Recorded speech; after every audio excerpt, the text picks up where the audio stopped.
Bom, boa tarde a todos, a todas. Hoje é dia 14 de julho.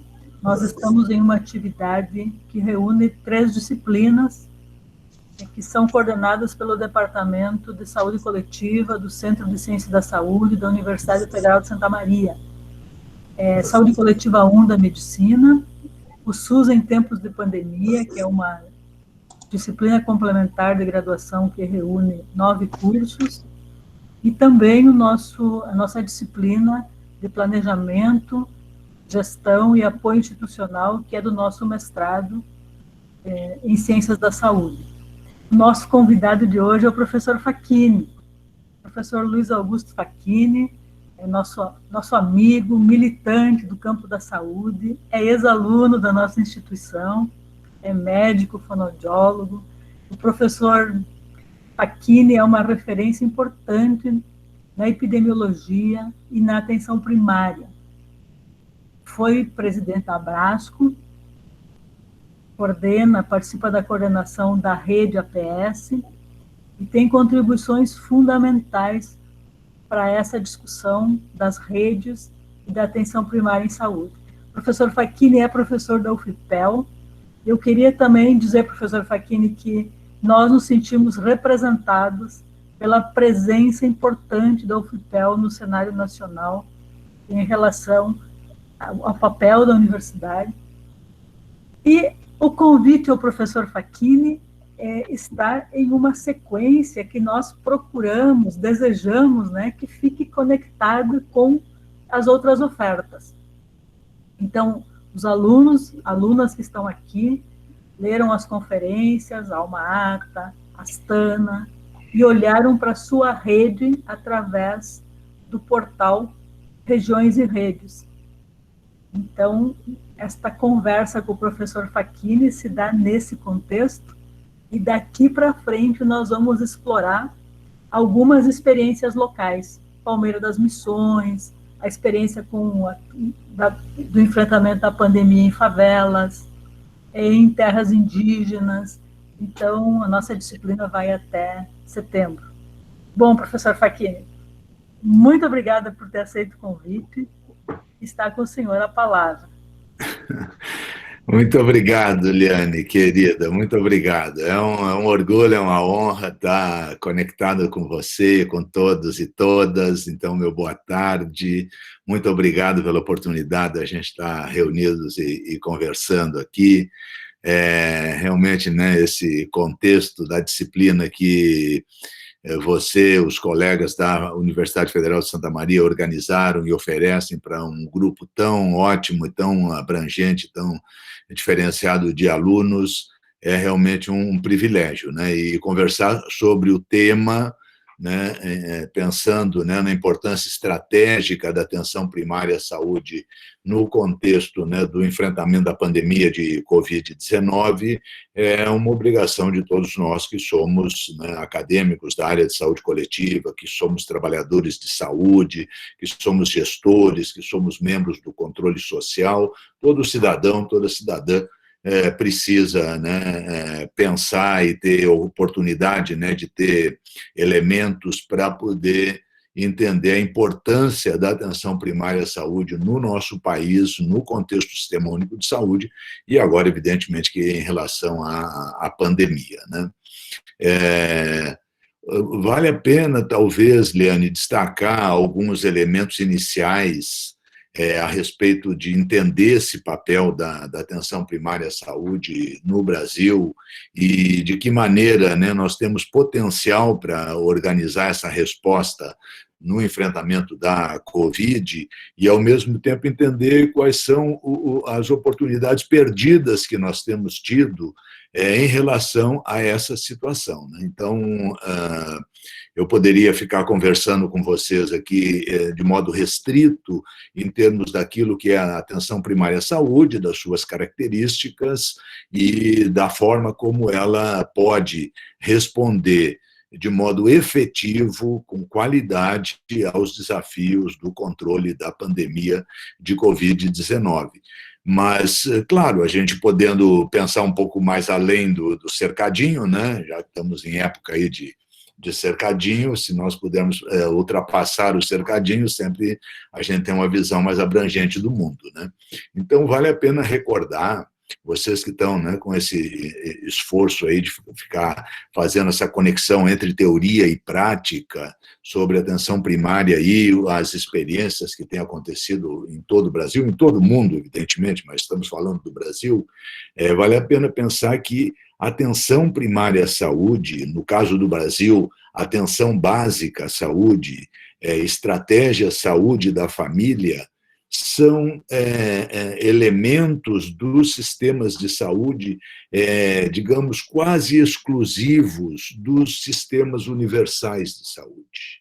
Então, quando a gente fala de atenção primária à saúde como uma estratégia abrangente, inclusiva, generosa, solidária, ela é uma iniciativa, ela é uma política, ela é um âmbito, uma esfera, um nível dos sistemas de saúde, particularmente os sistemas universais de saúde.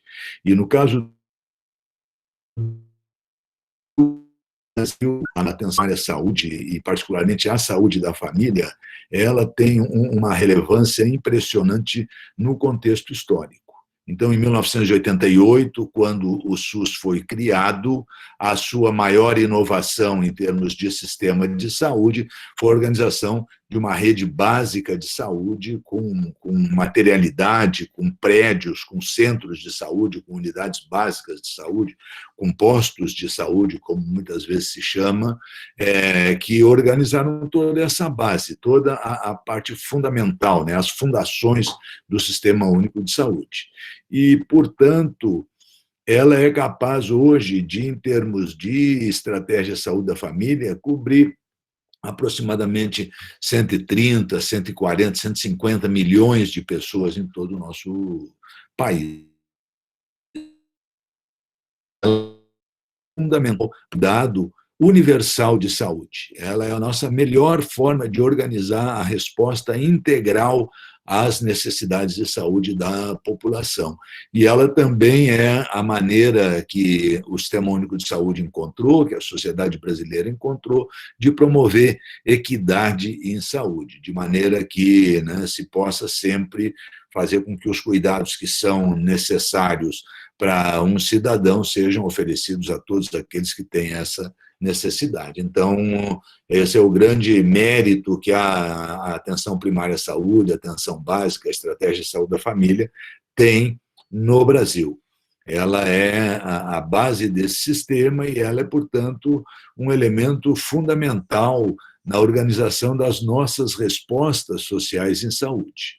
Bom, agora nós estamos, né, em plena vigência da pandemia, já temos mais de 1 ano e meio de pandemia, já temos mais de 530 mil mortos, né? Tivemos dias em que morriam mais de 4 mil pessoas num único dia no nosso país, mais do que todo o número de pessoas que morreram na China, na vigência da pandemia lá. Então, é uma coisa assim, inestimável o tamanho da tragédia que a gente enfrenta no Brasil nesse contexto, né? E por isso eu digo que, com todas essas fortalezas, essas características da atenção primária à saúde no Brasil, a gente teve muitas oportunidades perdidas de defini-la como a estratégia, né, central, como a estratégia, enfim, para poder desenhar todo o enfrentamento à Covid, né? Então, do meu modo de ver, um elemento para a nossa discussão hoje é justamente colocar, né, que para o Brasil fortalecer a atenção primária à saúde é essencial para organizar a nossa resposta à Covid, né? Nós deveríamos, né, a atenção primária à saúde deveria ser a linha de frente do país no enfrentamento da pandemia. Essa é a verdade. E como nós estamos na vigência, né, de um governo que, além de, né, todos as denominações, os adjetivos escatológicos que possam ser utilizados, ele é fundamentalmente um governo caótico, é um governo descoordenado, por isso muita gente chama de desgoverno, e também ele é uma estratégia neoliberal de enfrentamento dos problemas da sociedade. Então, isso é muito importante a gente pensar. Né? Não é por acaso, né, que boa parte dos problemas que a gente está vivendo, eles ocorreram, eles fazem sentido, eles têm uma lógica intrínseca muito forte em relação ao que é o neoliberalismo e a sua maneira de responder, quando ocupa, né, o espaço do Estado, de responder às necessidades sociais da população.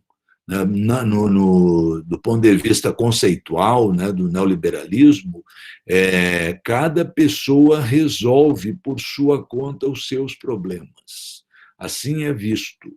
Então, por isso que toda essa organização, né, de políticas neoliberais, elas tratam de privatizar tudo que podem, destruir todas as estruturas do Estado, fragilizar tudo que é serviço público, desorganizar a vida nacional. Né? Então, nesse contexto, né, dessa política neoliberal aí, trágica, que resultou nessa imensidão, né, de mortos e de casos de Covid, né, e de pressão sobre o sistema de saúde, a oportunidade perdida de utilizar a atenção primária à saúde como estratégica foi, né, a marca, digamos, tem coerência, apesar de ser, né, trágico falar isso, tem coerência com o que é proposto. Mas pensando num mundo que possa ser menos absurdo que esse, nós poderíamos dizer que a atenção primária à saúde deveria ser a linha de frente do Brasil no enfrentamento da pandemia. Poucos países do mundo, mesmo os muito ricos, têm uma estrutura de atenção primária à saúde tão capilarizada e tão organizada e tão estruturada no âmbito do território quanto o Brasil. Nós somos um país, né, com milhões de habitantes, estamos entre os países mais populosos. Por isso, qualquer coisa aqui tem números muito, muito mega, né, muito expressivos. Vocês vejam que o desafio do Uruguai, por exemplo, está delimitado por uma população de 3,5 milhões de habitantes, né? Então, quer dizer, 3,5 milhões de habitantes pode ser o tamanho de uma das cidades, né, das grandes cidades do Brasil. Então, isso não quer dizer que lá seja mais fácil ou mais difícil de fazer as coisas, mas está dizendo a dimensão da magnitude. Então, o Brasil tem 45 mil equipes da Estratégia de Saúde da Família distribuídas no território nacional. E quando teve políticas de investimento na expansão das equipes de saúde da família, na completude dessa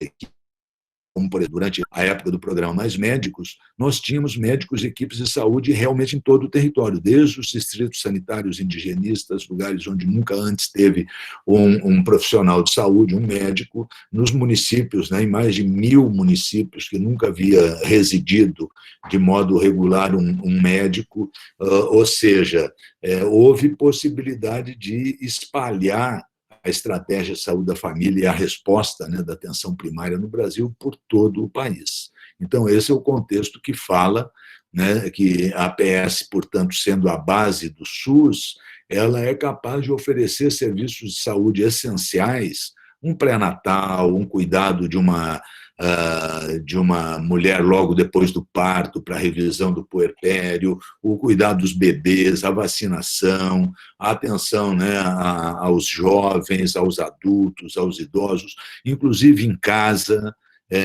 dispensando cuidados não apenas por agentes comunitários de saúde, que são uma marca da Estratégia de Saúde da Família, mas também pelos profissionais do núcleo profissional, por enfermeiros, médicos, dentistas, outros profissionais, né?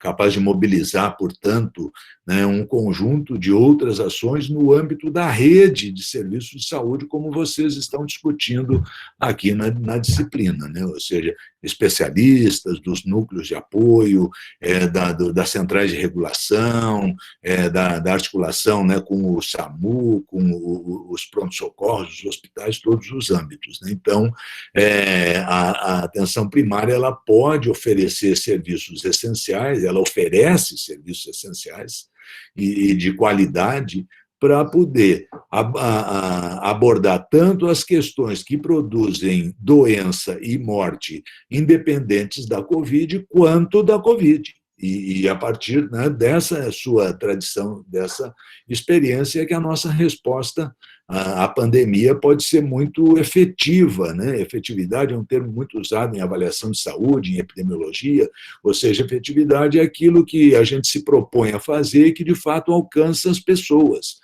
Eu digo, eu quero vacinar 100 crianças, e você vai lá e vacina 100 crianças. Então, você está sendo, né, muito efetivo, você está alcançando o universo, você está sendo universal nesse trabalho, né? Então, a atenção primária à saúde e a saúde da família, elas têm esse enorme potencial de efetividade. Logo, se nós tivéssemos oportunidade de viver num país mais razoável e nos dessem a responsabilidade de discutir o que seria necessário fazer, nós poderíamos dizer, olha, para interromper a disseminação da Covid, assim como de qualquer doença infecciosa, e isso vale para HIV, isso vale para tuberculose, isso vale para qualquer doença infecciosa, a maneira mais eficaz e equitativa de fazer esse esforço é organizar um amplo processo de coordenação na rede de saúde a partir da atenção primária à saúde, a partir da saúde da família. Dessa maneira, eu poderia organizar, e posso, e tem em alguma medida ocorrido, né, todas as estratégias de diagnóstico precoce da doença, no caso da Covid.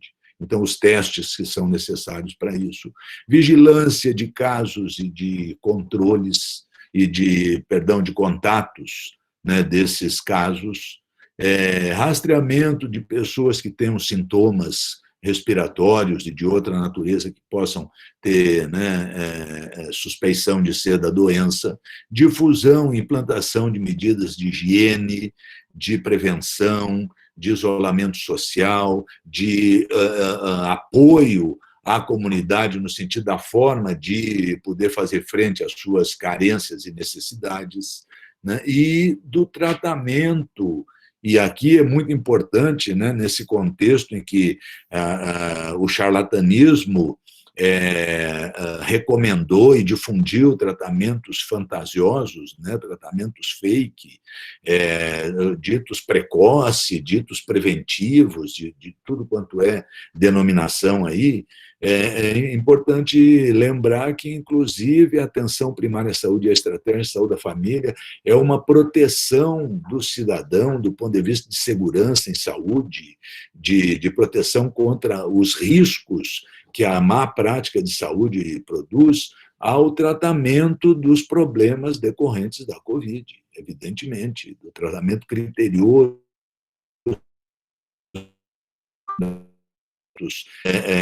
quando indicados para as situações sintomáticas, sabendo que um vírus como o novo coronavírus não tem medicação específica, não tem um tratamento efetivo, eficaz, que resolva o problema. Então, se a pessoa está com febre, podemos manejar a febre. Se ela tem desidratação, precisamos hidratá-la. Se ela tem algum mal-estar digestivo, podemos ajudá-la.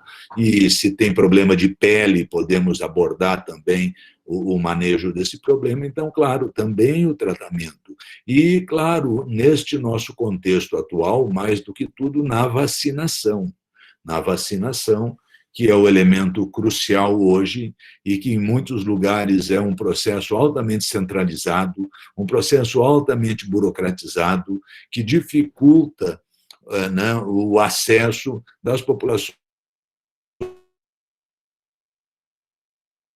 isoladas ou mais vulneráveis, com problemas, né, sociais e de saúde mais importantes. Então, pensar que essa interrupção da disseminação da Covid, o enfrentamento da doença, ele tem enormes vantagens em ter a sua base estratégica na atenção primária à saúde. Além disso, a atenção primária à saúde no enfrentamento da Covid, ela também é estratégica, porque ela tem a tradição de cuidar de um conjunto importante de problemas que eu acabei mesmo de mencionar. É a gestante que precisa fazer pré-natal, é a criança que precisa fazer puericultura, é a vacinação, é tudo mais, né, o cuidado dos crônicos, o cuidado das pessoas em casa. Então, a gente precisa também fortalecer a atenção primária para que cada equipe da Estratégia de Saúde da Família e toda a rede básica de saúde do país responda integralmente às demais necessidades da população. Ao cuidado da pessoa com diabetes, ao cuidado do idoso que está acamado, ao cuidado da criança com asma, da gestante ao longo do seu pré-natal. Então, nós precisamos dar conta dessa tarefa, né? E também lidar com problemas que passam a emergir em função do próprio contexto da pandemia, da Covid, e que não são a Covid. Então, por exemplo, né, a necessidade das pessoas ficarem isoladas nos seus domicílios, ficarem restritas nas suas relações sociais, ficarem, né, convivendo muito à distância, e isso também produz consequências para a saúde, o bem-estar das pessoas, né?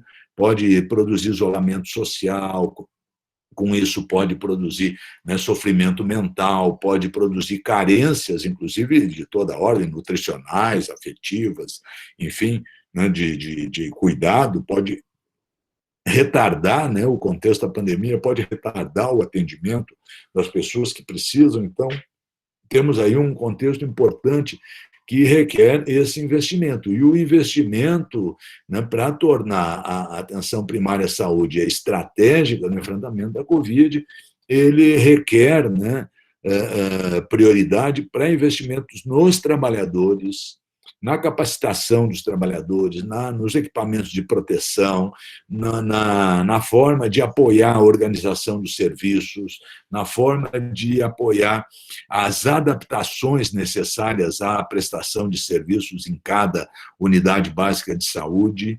E, nesse caso, então, temos que investir também na infraestrutura das unidades básicas de saúde, na melhoria, né, dos seus insumos, no abastecimento, né, do conjunto de materiais necessários, inclusive vacinas e medicamentos, na garantia da completude da equipe, né, com todos os profissionais ali disponíveis, né, e na garantia de acesso à internet de boa qualidade e a equipamentos da tecnologia da informação e da comunicação. Isso é um outro elemento fundamental para que a atenção primária à saúde possa, né, realmente liderar esse processo de enfrentamento da Covid no Brasil.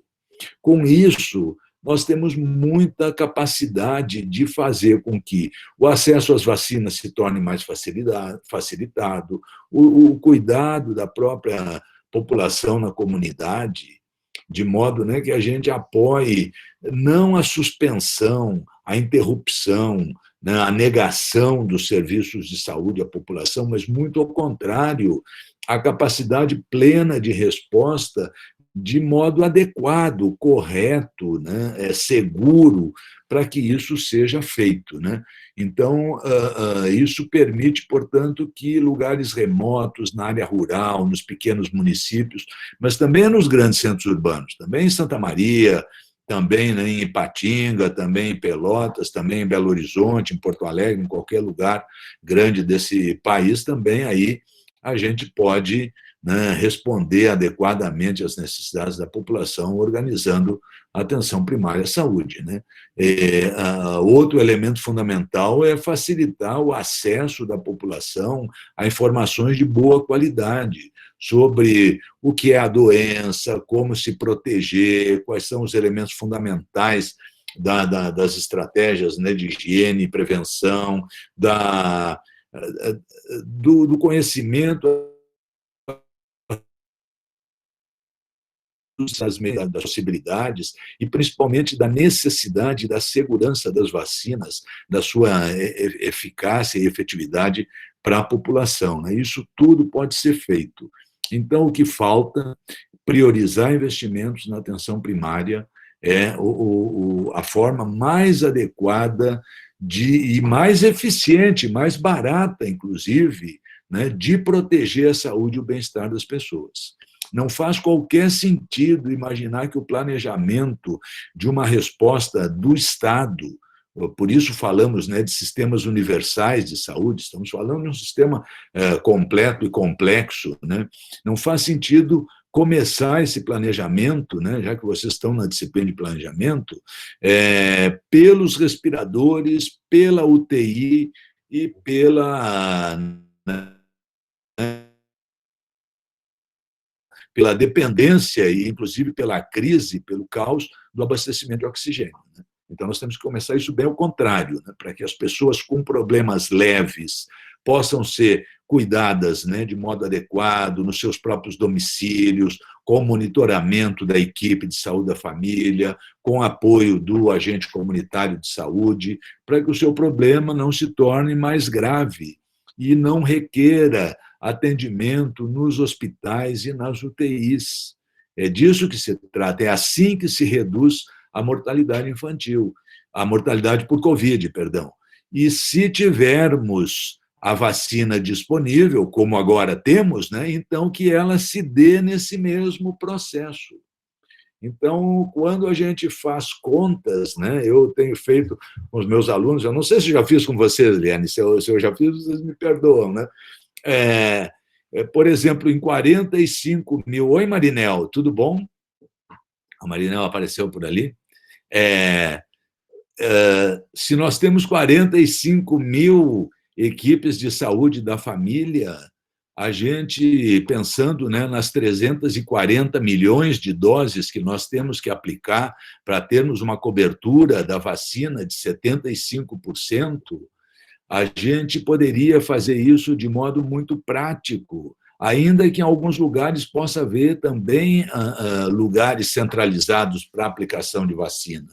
Mas a questão fundamental, quando se tem vacina disponível, é a capilaridade, não a centralização.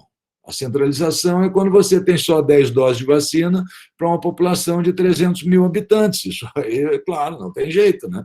Então, você, né, como é o caso de Pelotas, você tem 52 equipes, unidades básicas de saúde, não equipes, unidade básica de saúde, para uma população de 350 mil habitantes. Ou seja, é muito fácil você chegar em cada pessoa e ter uma pequena carga de trabalho em cada equipe para vacinar essas pessoas. É absolutamente fácil. Agora, o que aconteceu? Você centraliza a aplicação, né, de algumas mil doses de vacina no centro de eventos, aí dá fila de 6 quilômetros de carro, né, filas de carro, lá dentro tem um brete que as pessoas não conseguem sair depois que entram, você fica na fila 4, 5, 6 horas para poder tomar uma dose de vacina.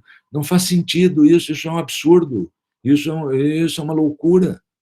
Mas, enfim, é o que tem acontecido em todo o país, porque não temos vacina. Mas a possibilidade de termos a vacina, e termos vacina de qualidade e com suficiência, nos remete a fazer algumas doses, como, por exemplo, 30, 40, eventualmente 50 doses de vacina em cada serviço, a cada dia, em alguns serviços maiores a cada turno, para poder vacinar toda essa população, né, de 75% aí da população brasileira em poucos meses. Começamos em janeiro a vacinação. Janeiro, fevereiro, março, abril, maio, junho. Então, temos 6 meses completos de vacinação e temos 15% da população imunizada. E isso mostra essa estratégia falida. O Márcio queria que eu falasse um pouco sobre o quê, Márcio? Um pouco sobre a importância de gerenciar diferentes tempos e necessidades. Ah, muito bem. enquanto o gestor tem outras necessidades, sendo que a maioria das vezes elas não se cruzam. Claro, evidente, nós temos um conjunto, né, muito importante no Brasil de carências, isso não tem dúvida, e uma das carências agora, na pandemia, foi justamente a disponibilidade de vacinação. Então, né, muitos municípios começam, interrompem, falta vacina para a segunda dose, aí estabeleceu uma estratégia de vacinação no momento com um tipo de vacina, depois na segunda dose falta aquela. Claro, nós estamos sobrecarregados, né? O sistema já estava sobrecarregado antes disso, né? Nós temos um contexto aí de dificuldade de investimento no Sistema Único de Saúde, né? Pelo menos desde o impeachment de 2016, com a aprovação da emenda constitucional 95, nós temos uma limitação, né, de financiamento e investimento no SUS muito importante. Mas no ano de 2020 teve aporte de dinheiro novo, por conta do orçamento de guerra, teve dinheiro novo. Então, ali poderia ter, né, sido estabelecida uma estratégia mais razoável, mais racional de apoio para organizar essa resposta, né?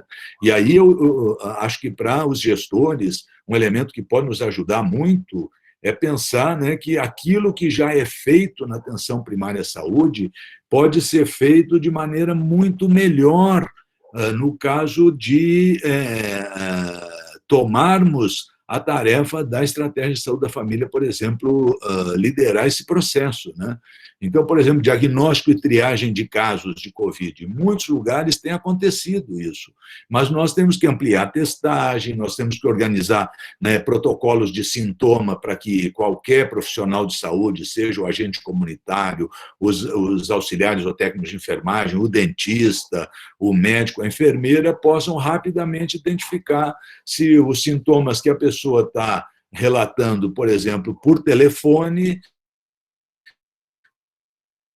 não é passível de ser Covid, e logo, né, tratar de abordar essa pessoa, ver os seus contatos, fazer a testagem, fazer o diagnóstico. Então, isso é um processo que pode universalizar a nossa capacidade de diagnóstico da Covid. O outro elemento central é a vigilância da doença.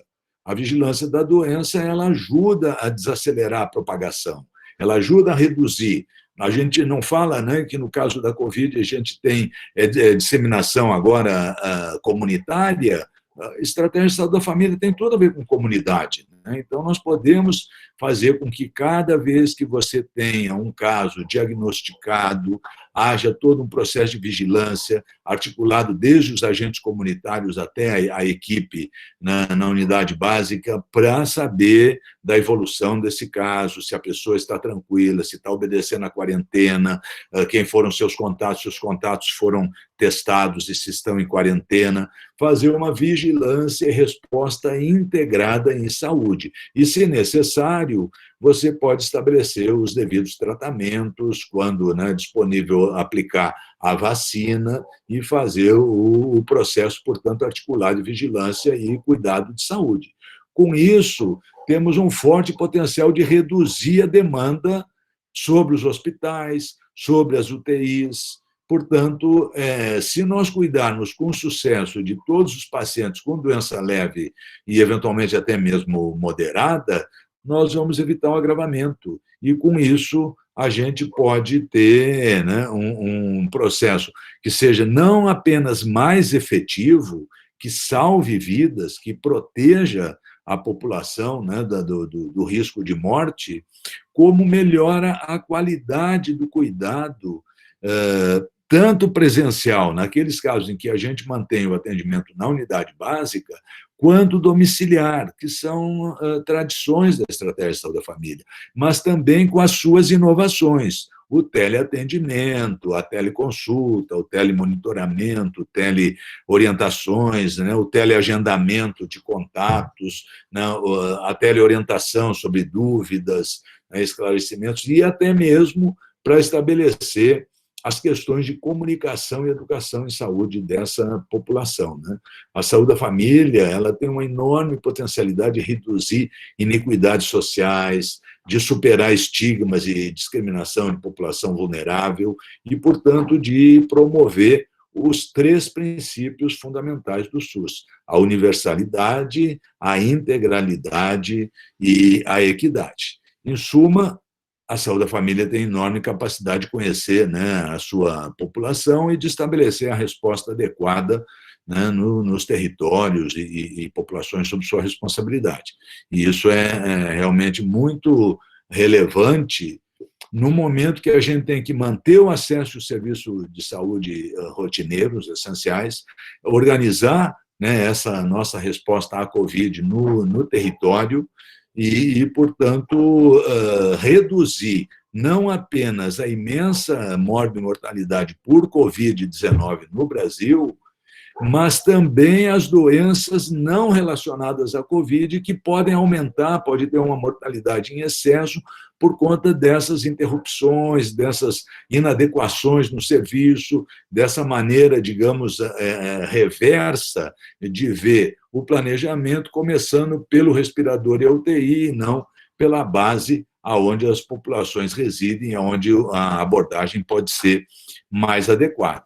Claro, isso tudo, né, refletindo sobre as carências que existem, mas pensando que nós temos, né, capacidade e inteligência suficiente, capacidade instalada também de poder reordenar esse processo e adequá-lo, né, pensando que a pandemia pode ainda continuar por um bom tempo, pode se tornar uma endemia, necessitando de cuidado e de vacinação o tempo todo, todos os anos, né? Como a gente vacina as nossas crianças para o sarampo, como vacina para a poliomielite, como faz rastreamento de câncer de colo de útero todo o tempo, de câncer de mama ou cuidado de pessoas com hipertensão e diabetes. Então, essa é a grande fortaleza, né, da atenção primária, por ser o primeiro contato da população, né, com o sistema de saúde. Ele é a nossa pedra angular e ele tem esse papel crítico na continuidade do serviço essencial e também no enfrentamento da... Eu acho que vou parar, né, Liane, para a gente poder conversar um pouquinho, considerando, né, um grupo tão grande, né, tantas pessoas importantes, os alunos, os gestores, os profissionais de saúde, e a gente pode trocar aqui algumas impressões e diálogo e mesmo comentários dos colegas. Quero deixar, acho que pelo menos uns 5 elementos aí são importantes como mensagem final, né, desse nosso trabalho, porque é estratégica a atenção primária à saúde no enfrentamento da pandemia. O primeiro tem a ver, né, o que nós falamos de estrutura das equipes básicas de saúde, então temos que pensar nisso, como é que nós vamos apoiar, né? A outra é como garantir a proteção através de equipamentos de proteção individual,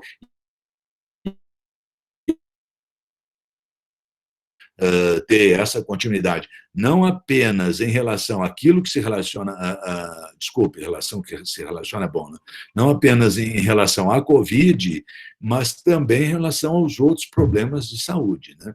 E aí, insumos, especialmente tecnologia da informação, organização de fluxos de atendimento, tanto aqueles que são presenciais na unidade básica, sabendo que muitas unidades básicas de saúde são pequenas e não têm possibilidade de ter 2 portas de entrada, 2 ambientes separados, 2 formas distintas de trabalhar com a demanda de sintomas por Covid e o restante da demanda, e essa questão de combinar a abordagem da Covid com a continuidade dos cuidados. Então, é isso, eu agradeço essa primeira rodada e fico à disposição dos colegas. Já vi que tem colegas aí querendo falar. Fico à disposição. Então, muito obrigada, Facchini. Nossa, obrigada. Vai ter conversa, sim. Quero registrar aqui a presença da professora Marinel, da professora Rosângela. Né? A gente faz um trabalho conjunto aí da epidemiologia com o que chamamos de saúde coletiva no primeiro semestre. Então, minhas companheiras de disciplina e de departamento. Que ótimo, saudade da Rô. Que ótimo, muito tempo. Né? Marinel, Liane, é muito bom. Oi, Rô, tudo bom, querida? Como é que tá? Então, Excelente, muito bom. a Quando não tinha primeira, pandemia, eu fui aí em Santa Maria, a gente foi, né? Sair para jantar e ficar convivendo, é muito bom. Teremos oportunidade. Vacina para todos. sim, teremos oportunidade, Paquini. Olha, a primeira intervenção, o Deise, tu te prepara, que eu já passo para você. A primeira pessoa que vai falar é o Lucas. O Lucas é aluno do primeiro semestre e ele estava lá na nossa transmissão e pediu para entrar aqui na sala porque ele quer fazer uma pergunta, quer fazer um comentário. Contigo, Lucas. Bom, boa tarde, né? Gostaria de agradecer pela participação do senhor aqui. E eu gostaria de perguntar que o senhor comentasse também, tipo assim, no país houve diversas situações diferentes no enfrentamento da Covid, certo? Em alguns Sim. locais, algumas regiões, tipo, estavam situações muito críticas, e em Uhum. outras situações, em outras regiões, em situações um pouco menos críticas, não posso dizer melhor, né? Qual é o principal fator, assim, que acabou gerando essa desigualdade tão intensa, assim, no enfrentamento da doença? Ótimo. Muito obrigado, Lucas. Quer, quer acumular algumas. Vamos recolher algumas falas e podemos depois fazer um comentário. Aí eu não fico falando cada vez, dá mais tempo para todo mundo falar. Ó, a Raquel quer falar. Opa, Odeise. Isso, Odeise não vai falar? Odeise. Ah, desculpa. Tá bom, Odeise. Então, Raquel, por favor, é contigo. Oi, boa noite. Então, eu pensando várias coisas assim sobre. Eu faço estágio no centro da Covid, Sim. né? Quem é meu colega que já sabe disso, então é na vigilância, né? Aham. Esse trabalho do segmento, do monitoramento eu fiz e faço já faz quase um ano, assim. E eu noto que faz uma grande diferença, porque tem um protocolo, né? Já faz muito tempo de como acontece o monitoramento. Só Uhum. que eu fico me perguntando quais são as dificuldades, assim, de aplicar ele, né? Tem Uhum. esmiuçado como que acha os contactantes, o que tem que ser dito, né? E a atenção básica aqui, assim, em Santa Maria, parece que não a gente não consegue expandir assim muito o segmento, né, para além da vigilância, né? E isso Uhum. fica um pouco fragmentado, assim, muito centralizado, sabendo que isso Sim. deveria acontecer no território e é o jeito mais efetivo de combater, né? Uhum. Uhum. É um baita trabalho, assim, e é trabalhoso, é custoso fazer ligação para um monte de gente, assim, no dia, realmente, mas é o que funciona, né? E eu Uhum. percebi que as pessoas, de modo geral, não têm muito acesso à informação sobre o que é o essencial mesmo para combater, né? Então, fica assistindo. Eu descobri com o questionário assim que a gente aplica que a maior parte das pessoas se informa ou pelas redes sociais, assim, televisão. Uhum. Quem está com Covid não aguenta ver, porque fica vendo na TV uma desgraça que pode acontecer consigo, assim, né? Então, questão de saúde mental também é super prejudicada, né? Não só a questão física, mas esse nervosismo de saber se vai parar lá na UTI, assim. E Ah. as pessoas não sabem, por exemplo, do básico, que é se você está com sintoma dentro de casa, todo mundo Uhum. tem que usar máscara. Isso não passa nos grandes meios de informação, e é o básico do básico, assim. E aí a questão da vacinação também, que eu queria fazer um comentário, é a respeito de que eu acho que tem algumas populações que precisa pensar uma estratégia diferente de vacinação, Uhum. tipo a população de rua, assim. A experiência que a gente teve aqui aconteceu das 2 às 4 da tarde, numa praça central, assim. Só que para a população de rua, é, não tem acesso à internet. E a vacinação estava sendo divulgada por ali, assim.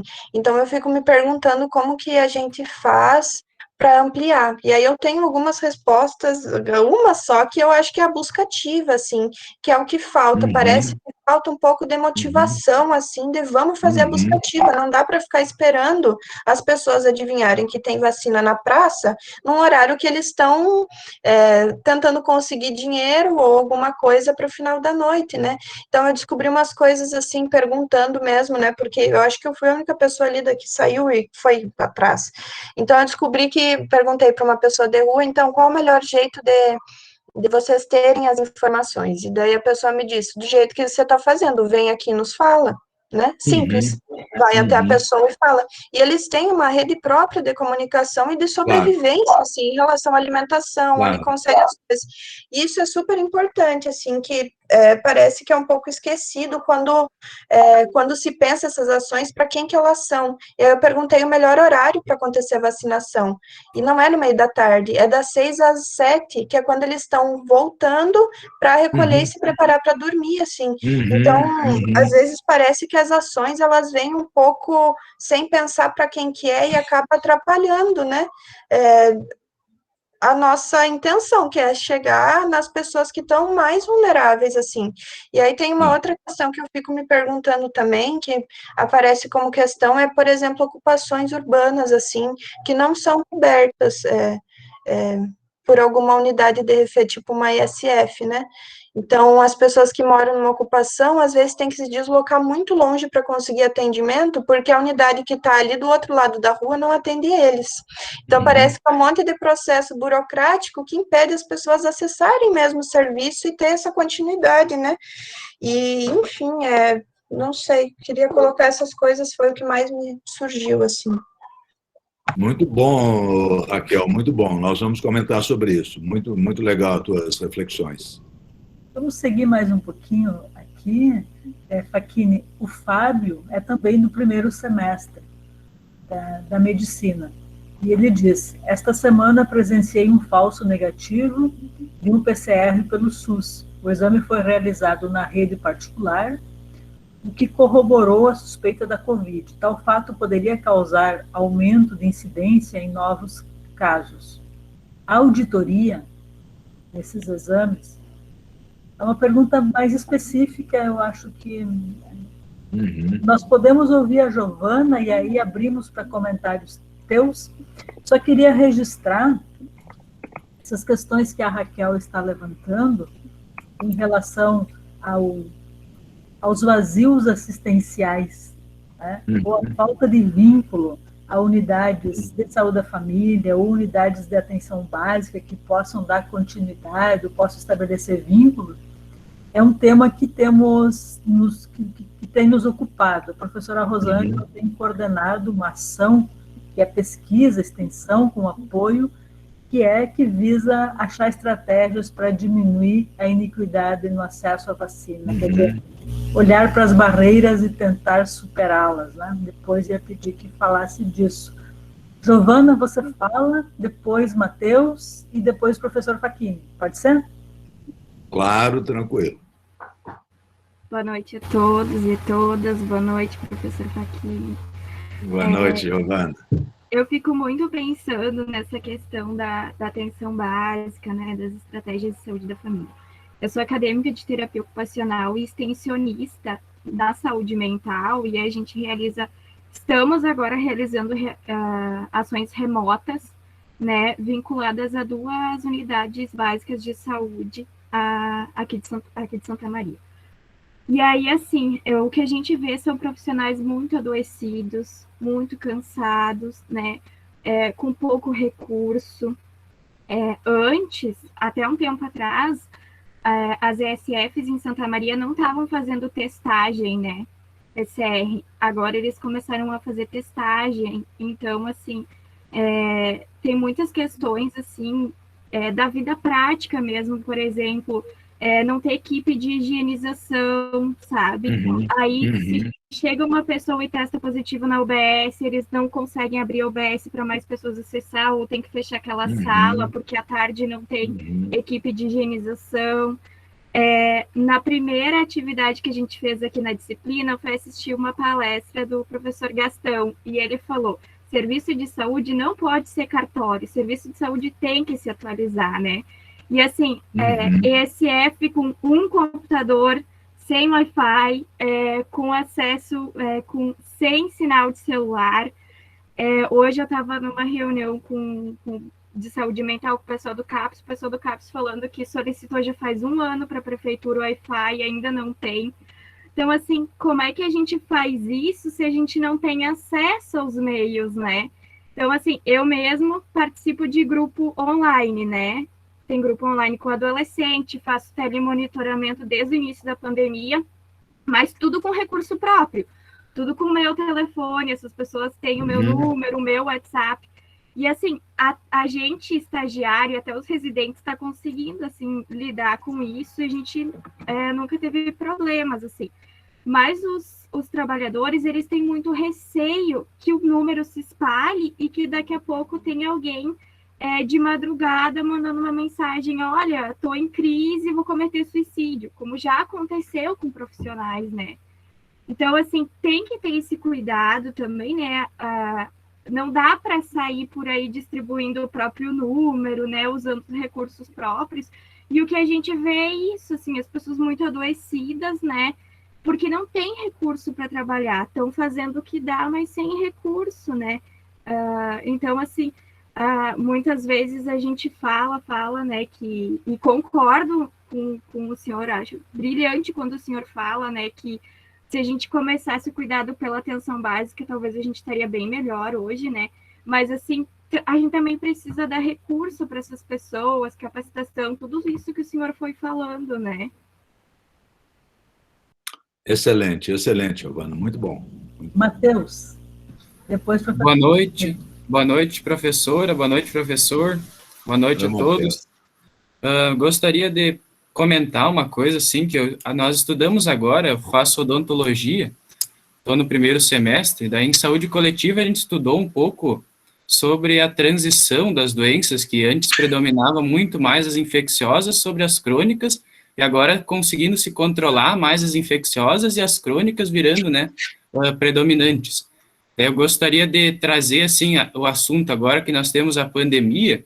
Os países ricos, teve alguns, assim, pontualmente, que conseguiram controlar tão bem a pandemia, que tiveram poucos casos, poucas mortes, e a gente pode também abordar um pouco sobre isso, essa diferença, esse contraste entre os países desenvolvidos e os subdesenvolvidos em desenvolvimento, na questão, assim, de como as doenças infecciosas estão afetando muito mais os países em desenvolvimento e subdesenvolvidos do que os desenvolvidos, em detrimento de todo esse fator das doenças crônicas serem predominantes hoje em dia, e aqui no Brasil nós temos um impacto tão negativo de uma doença infecciosa que, se tivéssemos as medidas necessárias, o apoio político, né, o bom exemplo das maiores lideranças do país, por exemplo, no uso da máscara, em atitudes básicas, né, como a higiene das mãos, o uso da máscara, levar em consideração que o vírus é uma coisa séria, e daí por não ter essas coisas simples, qual o impacto que uma doença infecciosa é capaz de causar, mesmo, né, diante do mundo que a gente já teria as condições de controlar, tendo todo o conhecimento, a vigilância, a atenção básica que o Brasil dispõe por conta de ter o SUS, que muitos outros países, mesmo os ricos, não têm, né? Então, trazer, assim, um pouco para o debate esse lado também de como o Brasil, como um país em desenvolvimento ainda, com muito potencial, poderia, por ter o SUS, ter um bom desempenho, né? Tendo em vista toda essa dinâmica de cuidados simples e que, por ser uma doença infecciosa, teríamos as condições necessárias para ter um melhor resultado. Obrigado. Ótimo, Matheus, muito bom, muito bom. Professor Facchini, antes de passar a palavra, só queria avisar que alguns colegas de vocês que estão na transmissão, caiu a transmissão agora há pouco, o Gabriel Bento já resolveu, tem outro endereço, se alguém perguntar, vocês avisem, já está nos grupos. O Bento poderia colocar aqui também um novo endereço para que as pessoas possam seguir acompanhando. Então, tá certo. Bom, ótimo. Nós voltamos a transmitir, Gabriel? Deve estar tudo certo. Tá. Então, sim, professor Facchini, já. Maravilha. Retornando. Ótimo. É imbatível, né, Eliane, a estratégia da gente poder conversar e discutir, debater com os alunos, os participantes e tal. É uma maravilha, né? Todos fizeram comentários muito, muito, muito importantes, e vai dando complexidade, né, para o assunto. Às vezes a gente faz uma fala muito organizadinha e tal, e aí parece que aí fica tudo sem não tem pelo fora do lugar, não tem bolinha na roupa, não tem, né, sapato furado, é tudo muito perfeito. Mas quando a gente começa a conversar, começa a ver que a realidade é mais complicada, né? Tem uma complexidade enorme. Bom, vou falar de maneira livre sobre o que os colegas foram comentando, para a gente ir fazendo uma imagem, e talvez uma coisa, mas coisas que foram ditas aqui que são muito importantes. A questão das diferenças regionais e locais do Sistema Único de Saúde, da rede básica de saúde, da rede de saúde como um todo e da infraestrutura dos nossos municípios, das nossas regiões do país, né? Isso é uma questão histórica. Evidentemente que a pandemia tornou isso mais evidente, mas que é um problema que se acumula já de muitos e muitos anos, né? Então, quando a gente faz os estudos, seja, né, da atenção primária, seja de qualquer âmbito do Sistema Único de Saúde, a gente sabe que tem lugares e regiões com infraestrutura muito mais carente do que outras, embora em todos os lugares a gente tenha situações de carência e de necessidades. Mas quando a gente fala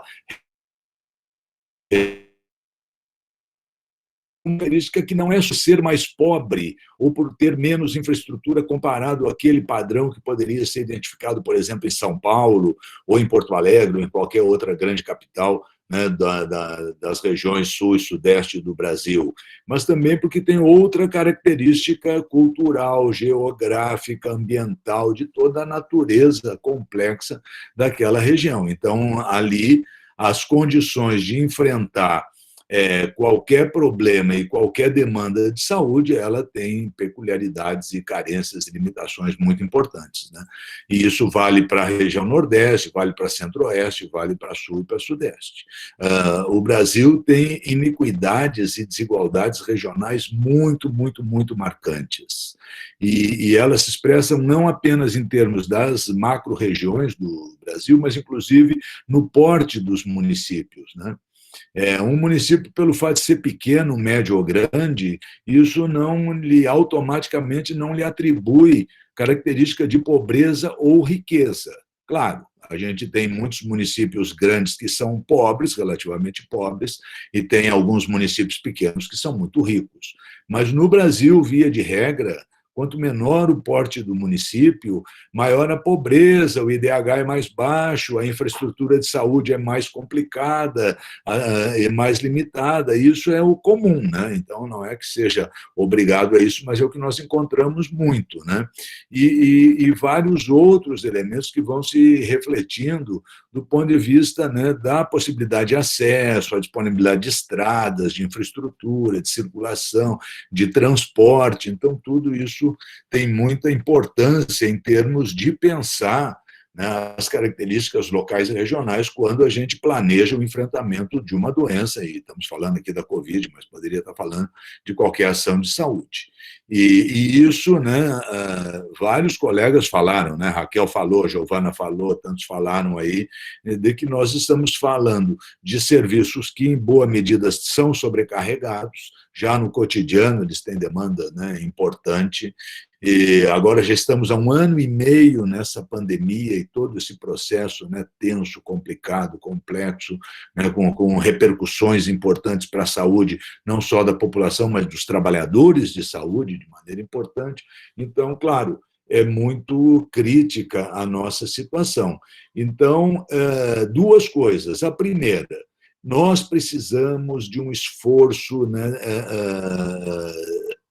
assim, prioritário, de alta envergadura por parte dos gestores de saúde do país, no âmbito federal, estadual e municipal, de investimentos na atenção primária à saúde. Isso não tem menor dúvida.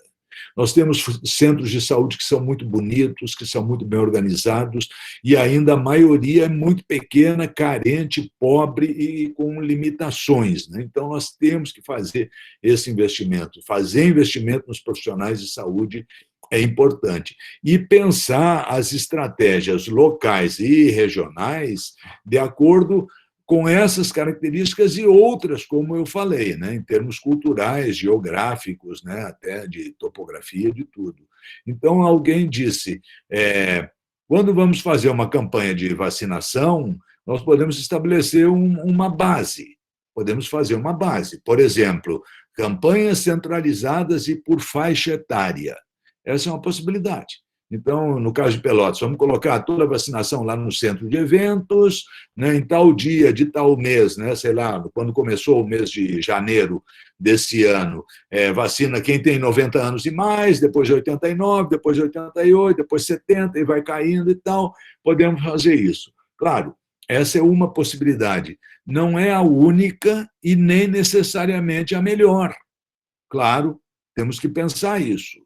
Quando essa estratégia foi definida, ela foi definida e foi implementada por conta de tanta carência na vacinação, nas vacinas, no próprio conhecimento de como fazer isso, porque, né, ainda que a rede básica de saúde, a atenção primária, seja um objeto muito caro para mim, isso não necessariamente é a realidade em cada município, em cada local do país, muito menos no âmbito federal, né? Então, o governo federal ele descoordenou o enfrentamento da Covid, menos ainda tinha qualquer tipo de pensamento, né, de coordenação estruturada,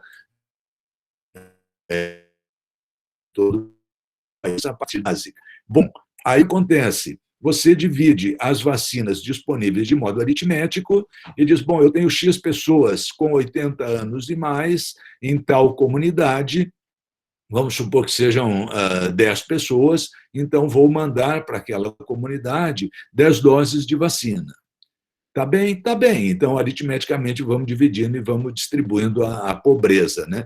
Só que tem contextos que isso não faz qualquer sentido, nem econômico e muito menos epidemiológico.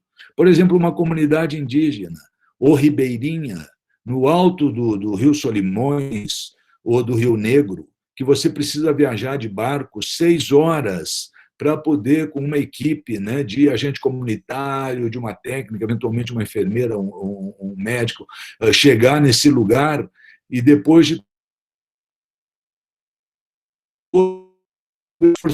4 de vacina, numa comunidade que tem 30, 35, 40 pessoas. Não faz sentido, não é assim que tem que ser.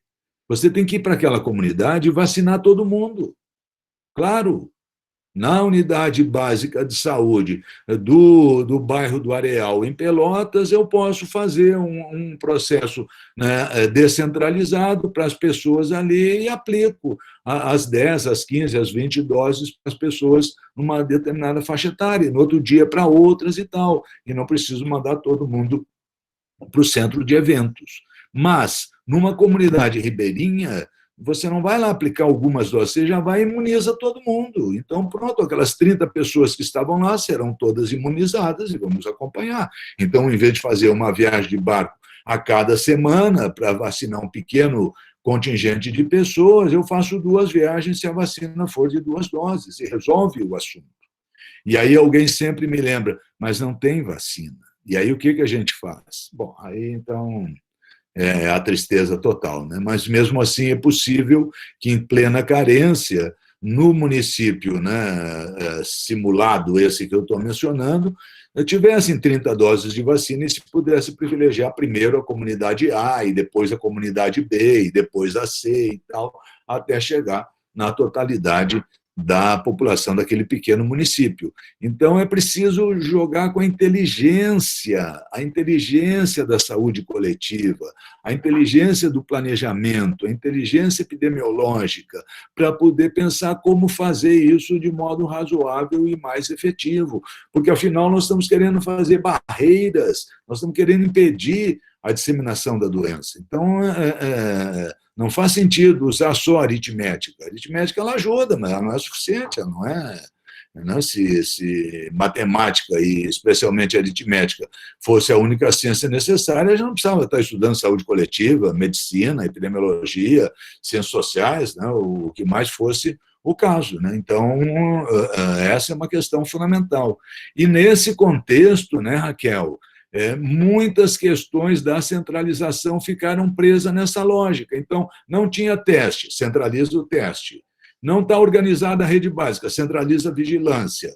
E aí, o que acontece?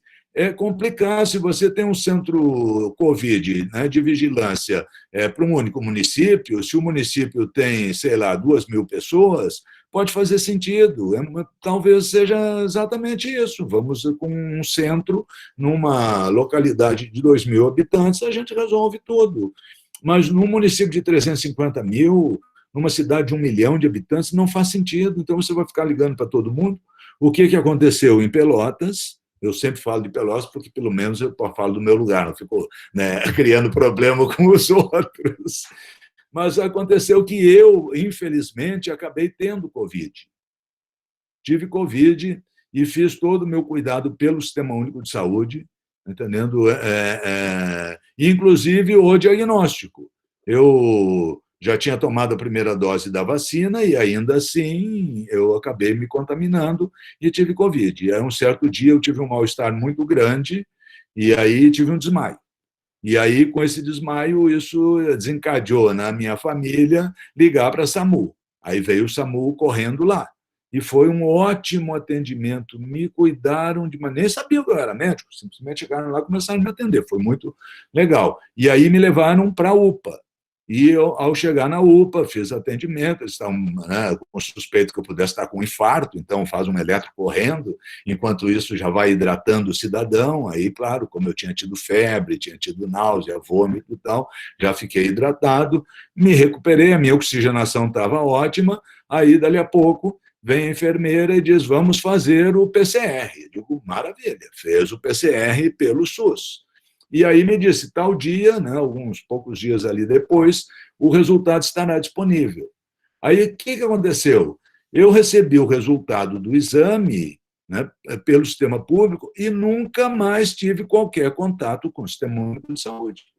Ninguém me ligou da vigilância, ninguém fez, além de fazer a vigilância para saber, né, se eu estava vivo ou morto e como é que estava a minha situação, para ver se eu tinha tido contato com alguém, se a pessoa tinha feito diagnóstico, ou seja, por quê? Porque não dá, é muita sobrecarga, é muita gente para um município grande como uma cidade de 350 mil habitantes. Isso. Você tem que colocar a vigilância lá na rede básica de saúde, articulada com quem? Com o agente comunitário de saúde. E se ele tem medo de ir na casa, ele vai no meio da rua e grita para a pessoa, e a pessoa responde como é que está. Ou então liga. Né? E aí, por isso, tem que abastecer os nossos serviços de internet, de computadores no plural, de telefones celulares e de quaisquer outros meios de comunicação importante. E de outras tecnologias para o cuidado, não só ter o diagnóstico, mas ter como é que chama? Os oxímetros, os termômetros, tudo para poder usar e emprestar para a população, para acompanhar a estratégia do cuidado. E 70% dos profissionais da pesquisa que nós fizemos pela rede de APS da Abrasco usar o próprio celular para fazer tudo na unidade básica de saúde, para implantar aquilo que seria a inovação da teleconsulta, teleatendimento, tele-WhatsApp, tudo em relação ao território, porque os serviços não têm, é uma precariedade. Então, também aí mostra que para a vigilância poderia ser um elemento fundamental. E para a educação em saúde, fazer educação em saúde, como vocês disseram, inclusive busca ativa de pessoas que estão faltando a segunda dose de vacina, ou que a gente não tem notícia a respeito de como é que está a sua quarentena, ou a respeito, né, de problemas de saúde, outros que não os de Covid, ela tem sentido no território da unidade básica de saúde. Você não vai montar uma equipe centralizada de busca ativa de faltosa vacinação, não faz sentido isso. Então, claro, E a mesma coisa, uma estratégia, bom, mas eu não estou falando de um território definido, eu não estou falando de uma população delimitada de uma equipe de saúde da família, estou falando de população de rua, de residentes, de moradores de rua. Bom, eu tenho que pensar na estratégia adequada para essas pessoas. E é como você diz, elas podem nos dizer como é melhor fazer o planejamento da ação com elas. Então, esse é o foco do nosso esforço. Ele precisa ser adequado à realidade e deve ser baseado na inteligência, né? E aí alguém mencionou que tem problema, inclusive, com os diagnósticos por conta de qualidade do diagnóstico feito em laboratório privado, né? Eu sei que tem muito laboratório privado de alta qualidade, eu sei que tem serviços, né, que são muito importantes, que inclusive prestam serviço para o Sistema Único de Saúde, e sei que tem lugares que são meras portas de venda de mercadoria. E, evidentemente, que quando você vende mercadoria, você não está muito preocupado com toda a lógica sistêmica. Então, né, se você vende uma garrafa de Coca-Cola, você quer que a pessoa vá lá, compre a sua Coca-Cola e pronto. Não quer ficar fazendo um acompanhamento, segmento dessa pessoa. Então, isso é um baita de um problema. Então, ainda tem não só o fato do exame poder ter qualidade, né, comprometida, como da conexão, da articulação dos diagnósticos feitos nos locais privados em relação à notificação, o sistema de informação, a vigilância, o monitoramento do serviço. E, para terminar, Liane, esse momento aqui, é importante pensar que acho que foi o Matheus que mencionou essa questão da transição epidemiológica. Eu adorei, Matheus, achei ótima sacada, né? Ou seja, nós estamos num processo, né, desde meados do século XX, lá do final da Segunda Guerra para cá, numa acelerada expansão daquilo que a gente chama de doenças crônicas não transmissíveis, das condições crônicas, dos problemas de saúde não infecciosos, né, e de uma certa redução nas doenças infecciosas, que isso nos países, né, ditos ricos e desenvolvidos foi muito marcante. No Brasil, isso também aconteceu, também reduziu, ainda que a gente tenha ficado com uma certa dupla carga de doença, né, segundo alguns dos nossos autores, onde ainda a carga das infecciosas era pesada e a carga das crônicas já era muito marcante, né? E depois, aí, mais contemporaneamente, até uma tripla carga por conta, né, das violências e de todos, né, os acidentes, violência, causas externas e tudo, né? Então, é uma transição epidemiológica bem complexa, a do antigo dito terceiro mundo, né, Eliane, quando a gente chamava, né, os países em desenvolvimento, os países de média e baixa renda de terceiro mundo. Essa é uma transição epidemiológica muito mais complexa do que de países como Estados Unidos, a Inglaterra, países europeus, né, evidentemente. Mas o curioso é que agora, no transcurso desta pandemia, foi uma certa reviravolta, né? Houve uma baita reviravolta. No caso do Brasil, mais do que uma reviravolta em termos de transição epidemiológica, inclusive do ponto de vista demográfico, né? Porque, afinal, nós estamos com mais de 530 mil óbitos. É uma coisa absurda, né? Então, o que acontece? Qual era a mortalidade proporcional no Brasil antes da pandemia? 30%, 35% eram doenças cardiovasculares, circulatórias, etc. 20%, 25% eram. E aí, depois, o resto, a outra metade dessa mortalidade estava associada com acidentes e violência, um pouco com as infecciosas, e aí ia diminuindo e tal, em relação a várias outras, né? Mas assim era. E o que aconteceu? Aconteceu que no ano de 20, quando a pandemia, né, se torna de transmissão comunitária no Brasil, a gente vai tendo uma expansão e aí começa a crescer, e de repente, lá em maio, junho do ano de 2020, passa a morrer mais de 1.000 pessoas por dia. E aí isso começa a ser espantoso. Por quê? Porque em números absolutos, a gente tem mais ou menos 1.000 mortes por problemas do coração, falando genericamente aqui, as cardiovasculares, de maneira geral, nós temos 1.000 mortes por dia. Então, ao longo de um ano, morrem de problemas cardiovasculares, cardiocirculatórios, etc. Então, essa é a base. Aí a Covid, ela começou, ela estava ali, e 250 mil óbitos no total de um ano por câncer, que dá uns 700, 600, 700, sei lá, por dia, por câncer. Então, a Covid ela começou a aumentar e, de repente, ela era a terceira causa de morte, e, de repente, ela passou o câncer e ficou a segunda causa, e, de repente, empatou com doenças do coração, e, de repente, ultrapassou. E chegou o ano de 21 e teve dias no mês de abril que nós tivemos 4 mil óbitos por Covid num único dia, ou seja, 4 vezes a mortalidade por doenças cardiovasculares. Bom, é espantoso, é espantoso, espantoso, espantoso.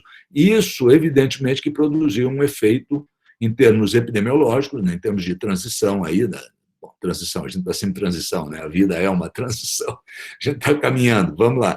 Então, naquilo que é o perfil, né, a situação epidemiológica do país num dado momento, aonde as doenças infecciosas passaram a ser mais importantes que as crônicas não transmissíveis.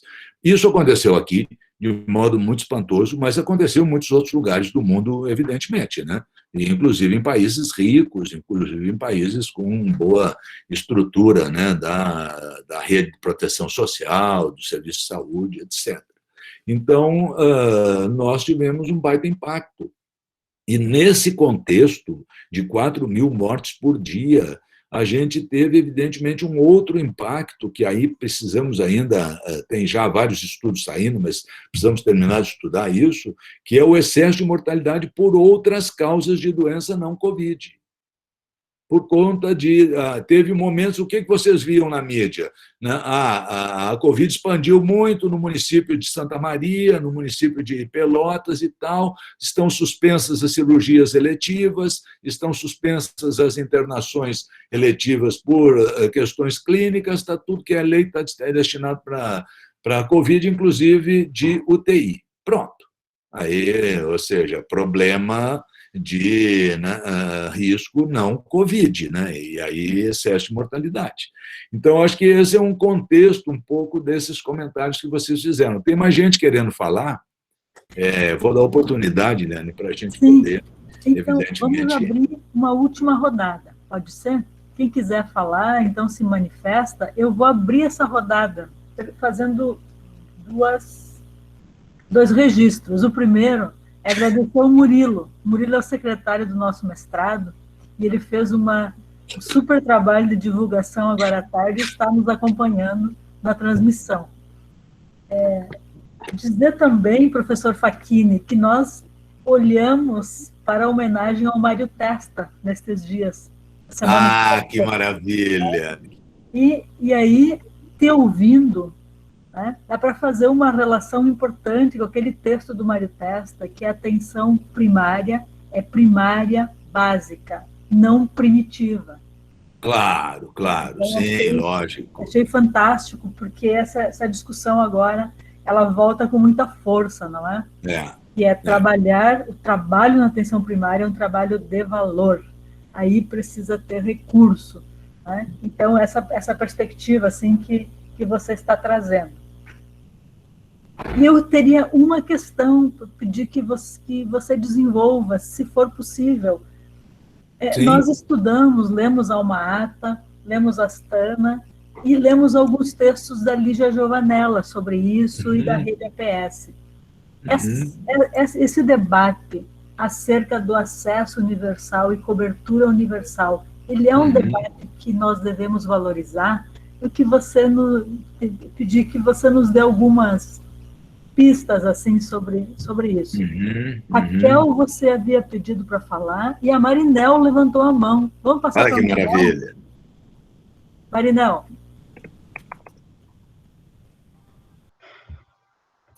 Raquel e Marinel, rimou.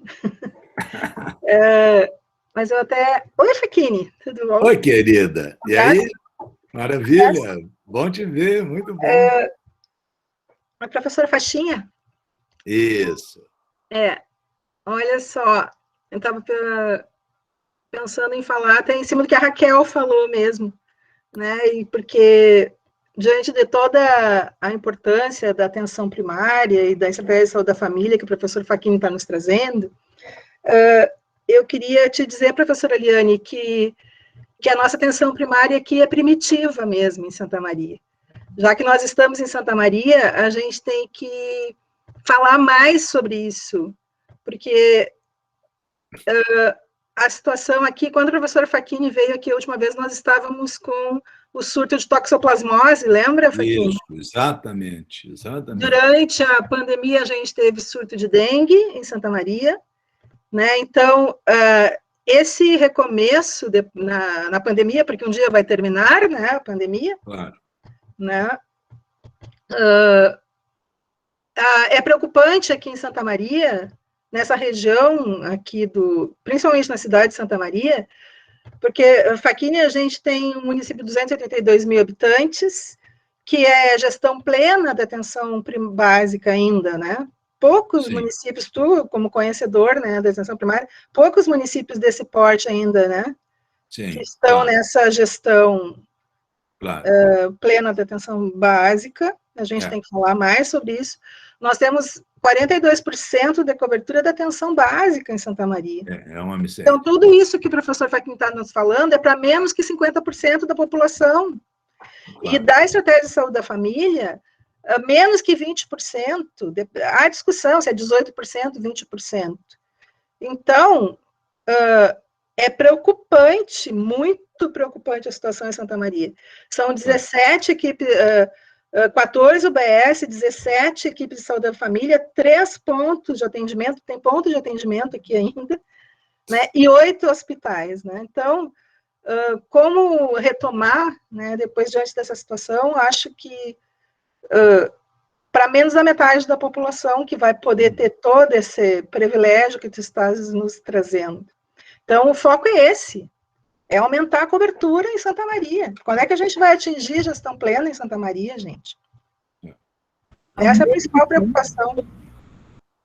Desculpa, Marinel, ao mesmo tempo, lembrar que várias pessoas colocaram aqui nas mensagens, assim, olha, na minha cidade fui acompanhado, e fazer um registro, né, que Palmeira das Missões, que nós temos lá um campo, que tem um curso de enfermagem, que trabalha com atenção básica, enfim, o pessoal está dizendo que em Palmeira das Missões tem acompanhamento, e foram acompanhados pelas equipes.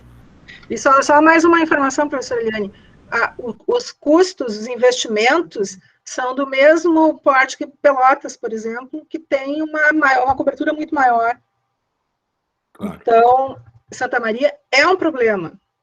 Problema de gestão, é um problema de atenção primária, é um problema de atenção básica. Tem uma universidade grande que tem que começar a trazer essa discussão à tona. Raquel, você pediu para falar, então a Raquel comenta e depois o professor Facchini faz seus comentários finais, a gente vai encerrando.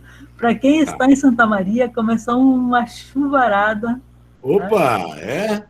Sim. Raquel, pode falar. Então, eu queria falar sobre isso também, assim, que Marina trouxe, porque a realidade do trabalho na vigilância é abrir o e-mail e ter vários laudos de laboratórios privados que fizeram teste. É laboratório, farmácia, e aí a farmácia é uma outra questão super complicada, porque as pessoas saem completamente desassistidas da farmácia, assim, né, não... Tem um teste positivo, o que eu faço com isso, assim, né? E aí tem uns outros problemas muito operacionais que a gente não consegue se comunicar com a atenção básica, assim. E a questão que os usuários trazem quando chegam na Covid, assim, dos atendimentos que eles têm é absurdo. Então, você burocratiza, por exemplo, coleta, né, faz 1 dia, 2 dias na semana. Chega a pessoa, tá no dia oportuno, não pode fazer a coleta, vem na quinta. E ela pode fazer naquele dia, mas naquele dia a unidade definiu que não vai fazer a coleta.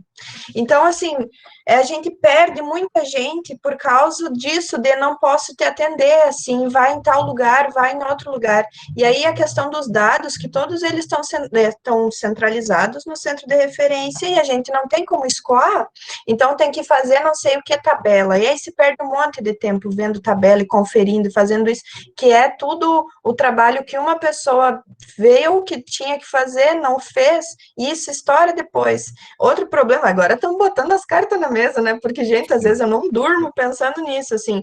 A subnotificação em Santa Maria é absurda, foi autorizado que a UPA não notificasse casos. Gente. Assim, então, como que a gente faz? É ilusório, eu olho para os dados de Santa Maria e eu multiplico por 4, assim, só de baixo, porque eu sei o lugar que eu trabalho, e a gente também não está fazendo notificação. Então, assim, é um monte de problema que depois reverbera nas pessoas não sabendo o que fazer em casa, assim, por falta de comunicação, aí recebe, tenta encaminhar, né? Porque o vínculo não vai ser... Às vezes eu ficava assim, pô, eu sou uma pessoa na cidade com 4.000 casos para acompanhar, como que faz isso? Aí tenta encaminhar para atenção básica, e a garantia de que vai ser seguido isso, assim, não tem. Então, a gente tem um monte de gente com diagnóstico, me parece que a estratégia em Santa Maria é fazer exame, mas o que faz depois de fazer exame, não tem. Então, você tem ali no registro do GAL, o GAL, para quem não sabe, é onde vai todos os testes laboratoriais, assim, né, do SUS, assim. Então, tem ali o GAL, e aí as pessoas que fazem exame, tudo bem, tá ali, mas não tá no SUS. Se não tá no SUS, não contabiliza. Então, como é que a gente, se não tá no SUS, não localiza também? Então, falta gente, mas falta gente com vontade, falta pensar mais, porque limitação material me parece que sempre vai ter, assim, a questão é criatividade para isso não ser um impedimento, assim, para atender a população, porque afinal é o foco, né?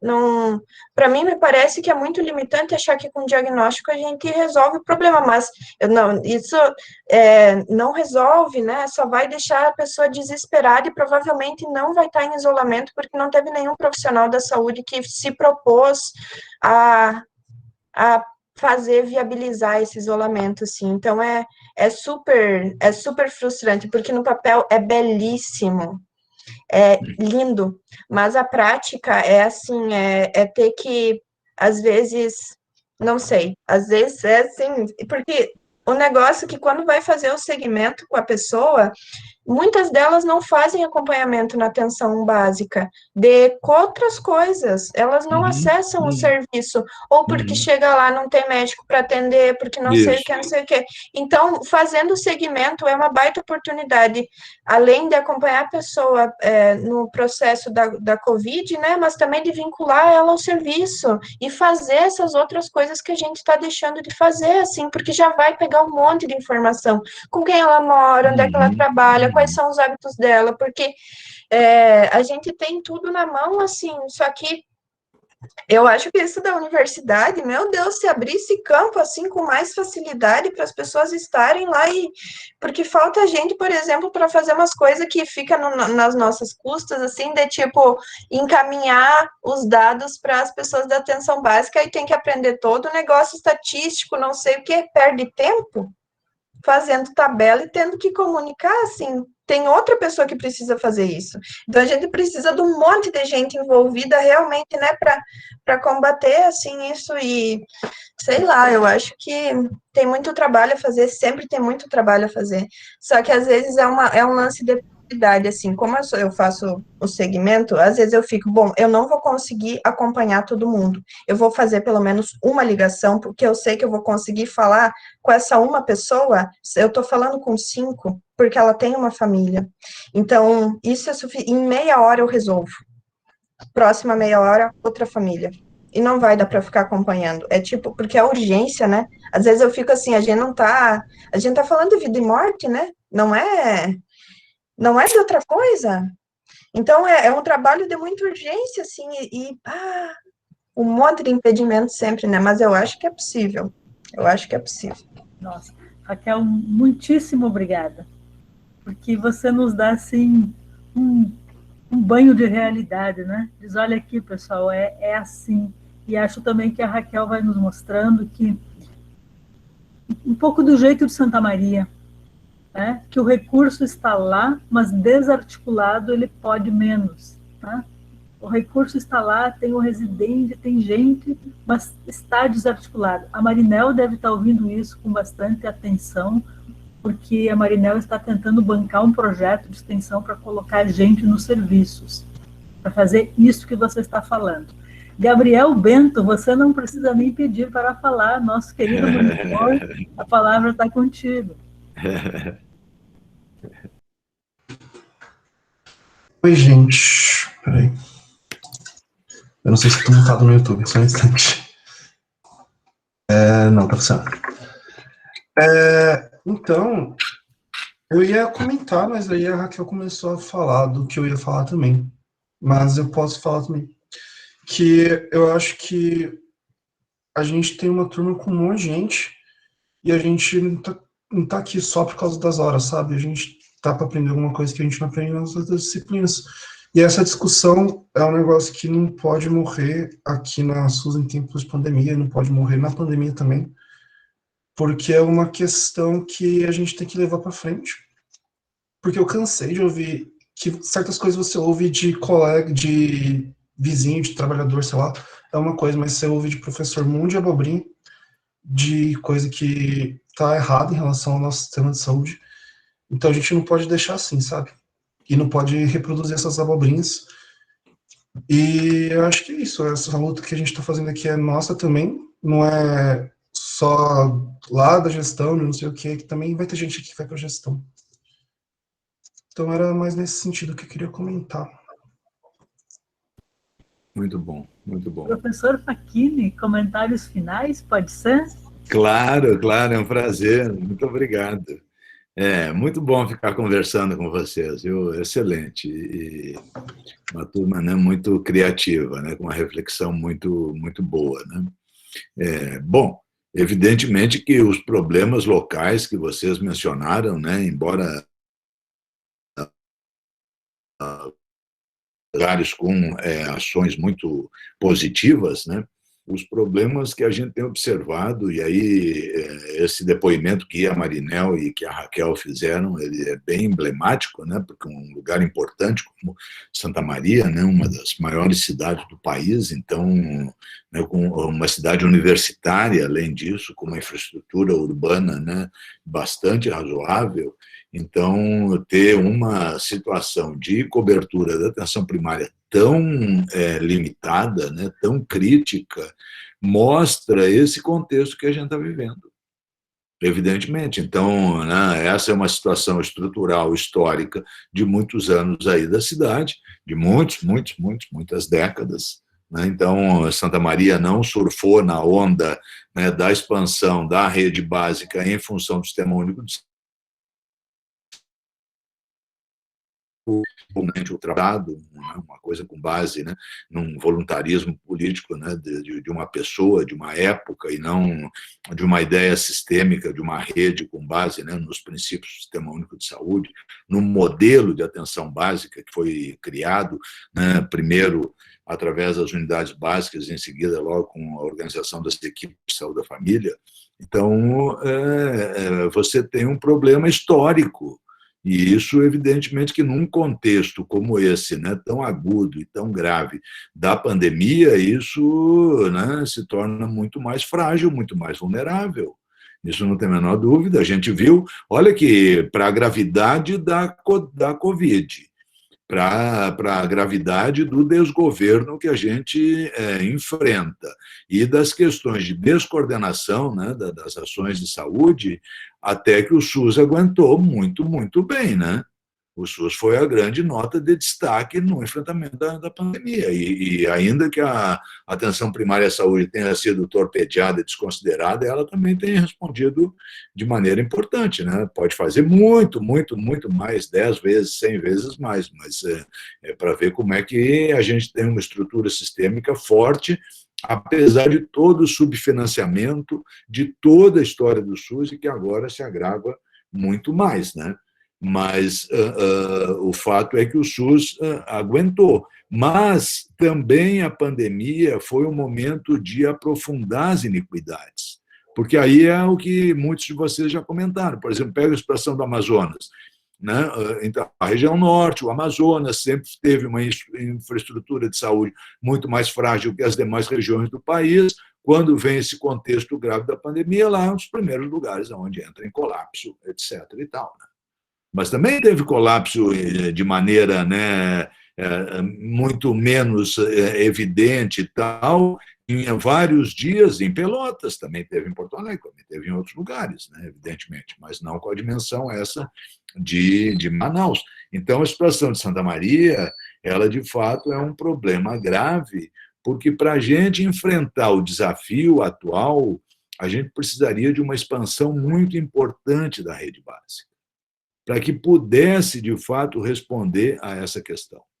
Né? E é curioso o número que a Marinel fala, né, que tem 40% de cobertura de atenção básica, porque eu me lembro quando a gente discutia o SUS, né, com toda a sua fortaleza e as suas características, apesar dos seus problemas, que também conhecemos bem, se propõe, do ponto de vista da lei, do ponto de vista dos direitos do cidadão, a alcançar a universalidade, a equidade e a integralidade. Ou seja, sinceramente, não é pouca coisa, né?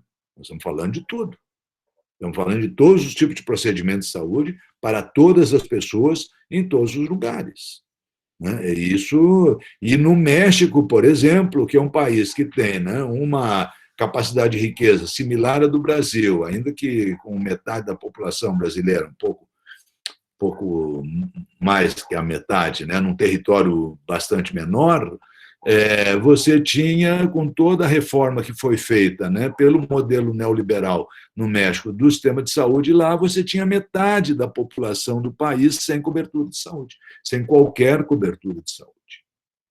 E aí nasce, né, em países como o México, em alguma medida os Estados Unidos, em alguma medida a Colômbia, em alguma medida muitos países da Ásia, muitos países da África, nasce essa ideia de que, bom, precisamos ter alguma alternativa para onde não tem nada e que, né, a OMS, a OPAS, enfim, a Organização Mundial de Saúde, enfim, definiu como cobertura universal. E aí ficou trabalhando, não, cobertura universal, alguma coisa para todo mundo.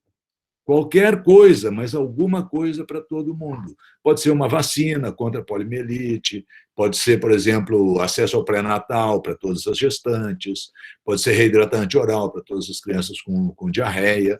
Então, essa questão do debate da cobertura universal e do acesso universal é o debate igual ao debate da carência da vacina. É o debate do cobertor curto, é o debate da carência, é o debate da inexistência de serviço, como no caso de Santa Maria, ou seja, tem vazio assistencial, como vocês mencionaram. Tem lugar que não tem posto de saúde, não tem unidade básica. Aí toca buscar, toca sair de madrugada, esse tipo de situação, né? E isso numa cidade. Agora, penso que em muitos lugares remotos do interior também a gente vive isso e talvez multiplicado. Então, esse debate da cobertura universal, acesso universal, é um debate que se deu de maneira que os países fizessem o que fosse possível, incluindo privatizações e articulações com o setor privado, etc., para estender a cobertura de alguma coisa para todo mundo. E eu, uma vez, num debate lá na Brasco, que foi... Acho que até a Marinel estava junto, acho que foi lá em Brasília, não me lembro onde foi, num evento, acho que foi em Brasília. Eu participei de uma mesa lá e eu fiz um comentário que eu dizia assim, porque cobertura universal de saúde, né? Então a sigla é muito curiosa, é CUS, né? Aí eu falei, quem tem SUS não precisa de CUS. Então, porque, lógico, como é que você vai debater alternativas de cobertura universal de saúde quando você tem uma rede de 45 mil equipes de saúde da família de 45 mil médicos, 45 mil enfermeiros, 40, não chama a ser 45 mil dentistas, mas sei lá, 30 mil dentistas, e aí multiplica por 2 os técnicos de enfermagem e multiplica por, né, 10 os agentes comunitários, 400 mil agentes comunitários de saúde. Como é que você vai ficar falando discussão de pacote, de bondade, de dar uma vacina para um, dar um reidratante oral para o outro, aplica uma injeção de antibiótico numa criança com pneumonia ou faz o pré-natal independente da capacidade da pessoa de pagamento, num sistema que tem essa natureza, que é altamente generoso, que é universal, que é integral e que é equitativo. Essa discussão não nos coloca aqui. E eu me lembro, né, só para fazer conversa histórica, né, quando eu estava com o Chioro, o Arthur Chioro era ministro, e nós fomos numa reunião em Genebra para discutir justamente a participação do Brasil nesse debate da cobertura universal, e aí nós ficamos atordoando o Arthur Chioro, dizendo, olha, tu tem que ir lá fazer o discurso e dizer que quem tem SUS não precisa de custo, entendendo? E aí ele fez uma defesa muito importante dos sistemas universais de saúde, ou seja, daquilo que é para atingir a todos, de maneira, né, preferencial, perto do lugar onde as pessoas vivam. E com todas as adequações necessárias, é disso que se trata, né? Então, por isso que o Mário Terza tem razão, né? É primária e básica, não é primitiva, é a primeira que você busca quando tem qualquer coisa, e ela deve estar de portas abertas para você. Agora, nesse contexto que a gente tem, essas situações históricas que em muitos lugares eram graves, elas também, em outros lugares, elas foram, né, privilegiadas. Então, você tem uma cidade tão grande quanto Belo Horizonte, por exemplo, que tem 100% praticamente, não tem 100%, mas tem lá 90% de cobertura de estratégia de saúde da família na sua população. Você tem uma capital como Teresina, que tem 100% de cobertura de saúde da família para a sua população. Florianópolis, né, teve 100% de cobertura da estratégia de saúde da família. Você tem os modelos que foram mencionados aqui, que Palmeiras das Missões funciona bem, que Estrela funciona bem, né? Bom, a gente tem muitos outros lugares, pequenos e grandes, onde tem excelente desenvolvimento do Sistema Único de Saúde. Mas, claro, aí com a pandemia agora, essas desigualdades históricas, elas se agravaram, a pandemia foi um promotor de equidade. E o pior, né, para terminar, a gente está abrindo mão da inteligência da saúde pública, do acesso à informação de qualidade em favor da ignorância, da mentira, porque fake news quer dizer mentira, né? Da mentira, da ignorância, do não conhecimento, e isso é um baita de um problema, porque a gente está aí, né, nessa crise absurda do governo, uma crise de governabilidade no país absurdo, não acontece nada do ponto de vista coordenado e planejado, né? Então, né, esse é o outro absurdo mais rematado. E o que está prevalecendo nesse momento? Enquanto a gente fica preocupado, né, com a escatologia que o Bolsonaro fala, com as porcarias que aparecem aí em termos, né, de toda a má gestão da pandemia, inclusive de atraso deliberado em compra de vacina e tal, nós temos, na verdade, com o neoliberalismo de vento em popa privatizando tudo. Não é só a Eletrobras que está na mira, e nem o Correios, e nem nada. É o SUS, é o Sistema Único de Saúde, e é a atenção primária à saúde. E a ideia da privatização no Brasil para esses grupos, né, ditos muito espertalhões, quer dizer, você pegar o orçamento público e botar na mão do privado. É isso que é. Não existe nenhum aporte de recurso privado para cuidar do público. Né? Porque também participei desse debate, eu sempre falei, digo, olha, eu sou defensor de parceria público-privada, sou um grande defensor da parceria público-privada. Como é a parceria público-privada? O privado traz a sua grana, traz a sua estrutura e vai cuidar do público. E o Estado, o sistema público, faz a equalização disso. Você precisa aumentar esse processo. Então, qual é a minha defesa? As Santas Casas, por exemplo, deveriam atender 100% o SUS. e trazer a sua estrutura, trazer o seu dinheiro, e a gente poderia remunerá-la de maneira mais conveniente para ter essa rede a serviço de toda a população do país. Essa é a questão fundamental, né? E nós estamos fazendo exatamente o caminho ao contrário. Nós vamos pegar o orçamento da atenção primária de municípios, de vários municípios, isso já acontece no Brasil, isso não é uma novidade, e transferir ele para a iniciativa privada. Eu posso montar uma equipe aqui, uma empresa, né? A Liane, a Marinel, a Rô e eu montamos uma empresa e vamos vender serviços de atenção primária à saúde, e o governo do município de Santa Maria, de Pelotas, de qualquer outro lugar, nos transfere aqueles fundos para a gente operar um serviço no espaço público. Uma unidade básica de saúde construída com recurso público, assim como as estradas são, entendendo? Com toda a infraestrutura montada, com a responsabilidade do abastecimento de imunobiológicos, porque os privados não podem comprar, e de tudo o resto pelo Estado, e você fica lá operando aquela calculadora. Ou seja, vamos transformar a saúde em mercadoria de novo, igual o teste da Covid. Não vai dar certo, vai ser uma tragédia ainda maior do que essa que está colocada aí. Então, nós temos que combater o neoliberalismo, nós temos que combater o fim do Estado, está entendendo a ideia, né, do fim do Estado na saúde, e muito ao contrário, expandir todo aquilo que são as questões de resposta pública, resposta do Estado pelo sistema de saúde. Porque os ingleses, contudo, eles não fizeram nenhuma proposta como foi feita na época da Thatcher, agora com Boris Johnson, que também é um neoliberal, não fez proposta de privatizar o NHS na Inglaterra, né? Muito ao contrário, ele saiu defendendo o NHS de modo muito enfático, depois que ele teve Covid e foi tratado no sistema público.